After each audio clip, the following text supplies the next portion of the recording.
ரொம்ப தேங்க்ஸ்மா. நீங்கள் வந்துட்டு கிராமத்தில் தான் தைக்கிறீங்க. உங்கள் ஏரியாவில் வந்து 100 ரூபாய் 200 ரூபாய் வாங்குற இடத்துல 70 ரூபாய் 140 ரூபா வாங்குறீங்க அப்படின்னு சொல்லியிருக்கீங்க. தாராளமாக அதே மெயின்டைன் பண்ணுங்கள். உங்களுடைய கஸ்டமர்ஸை நீங்கள் இன்க்ரீஸ் பண்ணிக்கோங்க. கஸ்டமர் இன்க்ரீஸ் ஆகும்போது உங்களுடைய உழைப்பு கொஞ்சம் நிறைய இது பண்ணினீங்க, உங்களுக்கு நிறைய கஸ்டமர் ஆகிட்டாங்க அப்படின்னாவே ஆட்டோமேட்டிக்காக அடுத்தது நீங்கள் அடுத்த ஸ்டெப்பு ஒரு கடையை வச்சு பண்ணலாம் அப்படிங்கிற ஐடியா வரும். கடையை வச்சு பண்ணும்போது உங்களுடைய முயற்சிக்கு தகுந்த மாதிரி உங்களுடைய வருமானமும் வந்து நீங்கள் அதிகப்படுத்திக்கலாம். ஏன்னா வீட்டில் தைக்கும் போது உங்களுடைய அவங்க கேட்குற எல்லாமே நீங்கள் பண்ணி model blouse, piping, extra overlock, இந்த மாதிரியான எல்லா ஒர்க்குமே நீங்கள் பண்ணி கொடுத்தீங்க அப்படின்னா உங்களுக்கு அந்த வீட்டு கடையுடைய வாடகை மட்டும்தான் உங்களுக்கு வந்து இதில் மைனஸ் ஆகும். அதனால நீங்கள் வாங்குற ரேட் கரெக்டு தான். அதே மாதிரி மாடலுக்கு தகுந்த மாதிரி நீங்கள் அதிகப்படுத்திக்கலாம். ஒரு ஜிப்பு, ஒரு நாட்டு இதெல்லாம் எக்ஸ்ட்ராவாக வைக்கிறீங்க அப்படின்னா அதுக்கான சார்ஜஸ் வந்து மினிமம் சார்ஜஸ் வந்து நீங்கள் ஆட் பண்ணிக்கலாம்.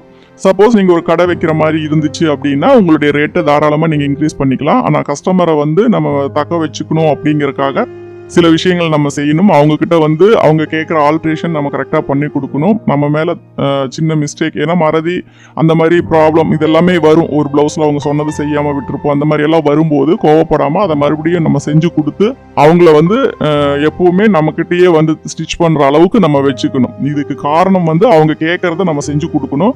அவங்க முகம் கோணமாக நம்ம நடந்துக்கணும். இது மட்டும்தான். இதை பண்ணி கொடுத்துட்டீங்க அப்படின்னாவே ஆட்டோமேட்டிக்காக எப்பவுமே உங்கள் கஸ்டமர்ஸ் வந்து உங்ககிட்ட ஸ்டிச் பண்ணுவாங்க. அவங்க எந்த ஒரு சின்ன சின்ன ஆல்ட்ரேஷன் சொன்னாலும், ஏதாவது அதிகபட்சமாக அவங்க சொல்றது கைக்கு ஒரு 1/4 இன்ச்சு இறக்கம் வைங்க, இடுப்புக்கு ஒரு 1/4 இன்ச்சு இறக்கம் வைப்பாங்க.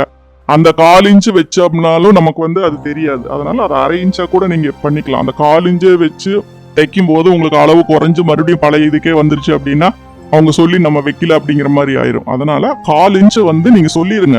1/4 இன்ச்சு வந்து கரெக்டா அக்யூரேட்டா நம்ம வச்சு தைச்சாலும் அது முன்ன பின்ன போயிருங்க தைக்கும் போது. அதனால ஒரு 1/2 இன்ச்சா வச்சிங்க அப்படின்னா தான் அதனுடைய வித்தியாசம் வந்து உங்களுக்கு தெரியும் அப்படிங்கிறதையும் சொல்லிருங்க. ஏன்னா ஒவ்வொரு விஷயத்தையும் ஒளிவு மறைவு இல்லாம வெளிப்படையா பேசும்போது உங்களுடைய சுச்சுவேஷன் அவங்க புரிஞ்சுக்குவாங்க, அவங்களுடைய சுச்சுவேஷன் நீங்க புரிஞ்சுக்குவீங்க.